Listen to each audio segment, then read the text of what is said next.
General Rohit Dev ji, एक मेरा सवाल है।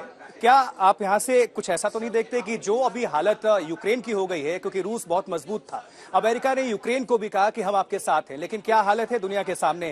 कहीं ऐसा तो नहीं है कि ताइवान के साथ भी वही कुछ होने जा रहा है? आप इसका दुर्गामी परिणाम किस तरह से देखते हैं?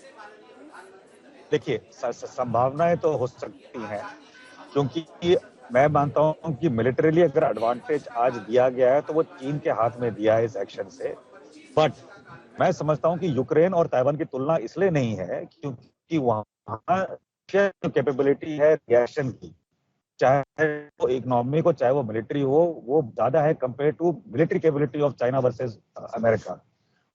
और अमेरिका को अभी ये ध्यान में और आ रहा है कि चीन को इकोनॉमिक ग्रोथ करने दिया, spite of WTO giving lot of freedom to China, उस पहल में वो थोड़े दांत भी दिखा रहा है मिलिट्री वाले पिछले तीन चार साल में।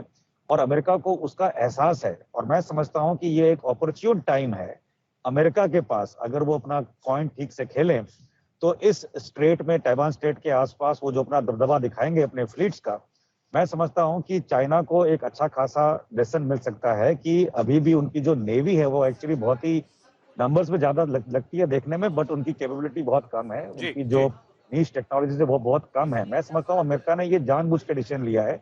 और मैं अभी भी बोल रहा बिल्कुल हूँ कि सर। ये एक इंटरप्ले है बाइडेन और जी के बीच में। इसको बिल्कुल आप बिल्कुल। देखेंगे ये कोई फुल स्केल वॉर में शायद ना आए। सर, जिस तरह से अमेरिका ने यूक्रेन को भड़काया और वहां युद्ध शुरू हो गया, क्या बिल्कुल वही यहां ताइवान के साथ अमेरिका कर रहा है? बिल्कुल नहीं, बिल्कुल नहीं। ताइवान के साथ अगर करके चीन के हाथ में देने की नीति है तो मैं समझता हूं कि ये एंड ऑफ जियोपॉलिटिक्स स्टेचर होगा यूएस का। क्योंकि यूक्रेन के साथ उनका कोई निजी समझौता नहीं है जिस तरह से उनका ताइवान के साथ है। सर। अगर आप आर्टिकल 5 पे गौर दें, उनकी उनकी जो ट्रीटीज है उसके ऊपर, दे हैव टू डिफेंड।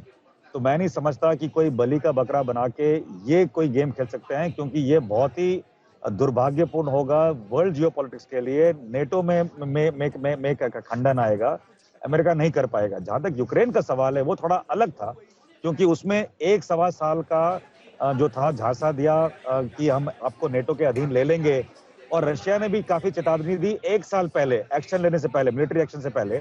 और उस पूरे एक साल में अमेरिका या नेटो ने कोई मिलिट्री डिप्लॉयमेंट नहीं की यूक्रेनियन इंटरेस्ट को संभालने के लिए, और कुछ करने में मतलब बिल्कुल विफल रहे। बट जहां यहाँ का सवाल है, यहाँ पे बहुत कुछ दाव पर है। ट्रेड रूट है, क्वाड का संगठन, मैं कह रहा हूँ कि कुछ तरीकों से अगर आप देखें तो उसका भी एक रीजन ये है कि इस तरफ कितना इन्फ्लुएंस कर सकते हैं। और जो पोस्टरिंग चाइना की है वो भी डोमेस्टिक है, और जो पेलोसी की विजिट है ये भी यूएस के लिए डोमेस्टिक है। तो मैं समझता हूँ डोमेस्टिक तौर पे दोनों कॉइन दिखा रहे हैं। 1977 में जब उनके एक और रिप्रेजेंटेटिव आए थे यूएस के, उस टाइम काफी हल्ला हुआ था, और उस हल्ला के बाद सिर्फ क्रिटिसिज्म किया चाइना ने। बट इस बार आप देख रहे हैं कि काफी मिलिट्री एक्शन और पोस्चरिंग कर रहे हैं। वो पोस्चरिंग युद्ध में बदल जाए, मैं नहीं समझता कि चाइना की क्षमता है। और अगर वो हो गया तो America will be drawn into a war it does not want to be drawn into. तो इसी को मानते हुए मैं कह रहा हूं कि इनकी टैसिट अंडरस्टैंडिंग है कि इसको कैसे प्ले करना है, कैसे सुप्रीमेसी दिखानी है चाइना की इंटरनली, और कैसे जियोपॉलिटिकली अमेरिका की जो स्टैंडिंग इंप्रूव होती है to support a democratic country. इसके अलावा कोई भी चैप्टर में चेंज करेंगे, मुझे लगता है कि अमेरिका को काफी खमेजाना भुगतना पड़ेगा geopolitically also, and by deployment of troops which America does not want to do any मोर।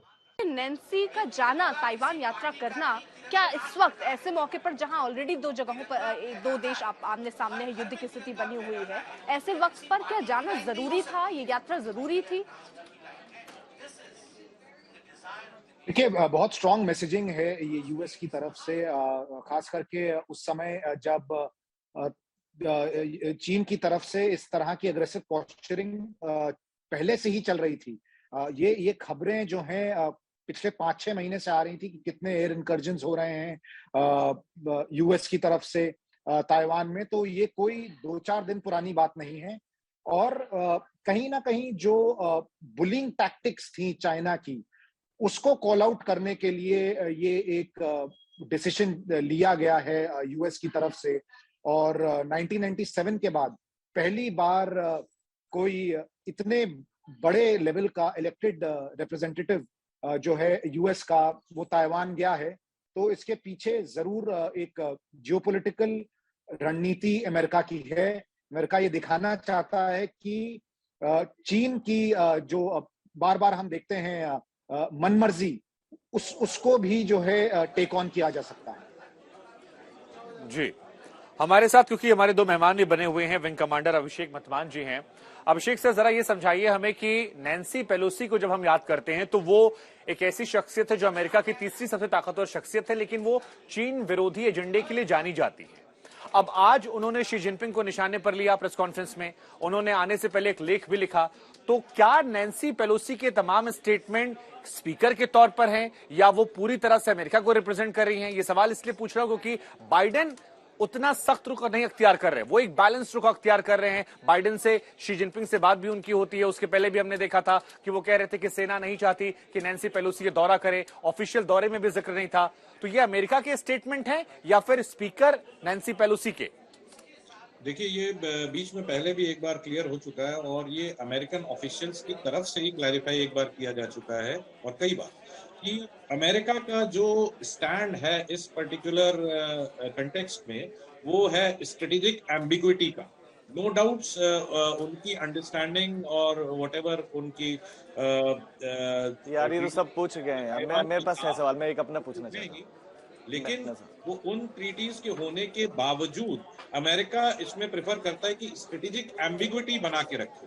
तो इसलिए जहां एक और नैन्सी पेलोसी तो कुछ वक्तव्य दे के जा रही हैं ताइवान में, लेकिन उन वक्तव्यों में उन्होंने ये जरूर स्पेसिफिकली मेंशन किया है कि यूएस मिलिट्री एक्शन के केस में स्पेसिफिकली चाइना के अगेंस्ट नहीं बोला, लेकिन ये जरूर बोला है कि यूएस ताइवान को डिफेंड करेगा, ये बोला उन्होंने।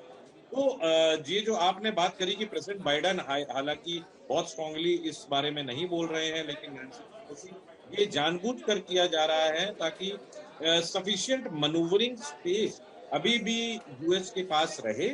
ये इसको ब्रिंक ऑफ वॉर तक नहीं ले जाना चाहते हैं, but at the same time ये अपनी प्रेजेंस जरूर दिखाना चाहते हैं कि ऐसा नहीं है कि ताइवान अलग थलग पड़ गया है। और जिस तरह से ताइवान के एयर डिफेंस आइडेंटिफिकेशन जोन में आए दिन चाइनीज मिलिट्री इंकर्जन कर रहे हैं फ्रीली, उनको थोड़ा रोक कर और मेन इंटरेस्ट जो लार्जर इंटरेस्ट है वो ट्रेड रूट्स को सिक्योर करना और फ्रीडम ऑफ नेविगेशन को मेंटेन करना in the larger geopolitical context, ये पूरा एम है।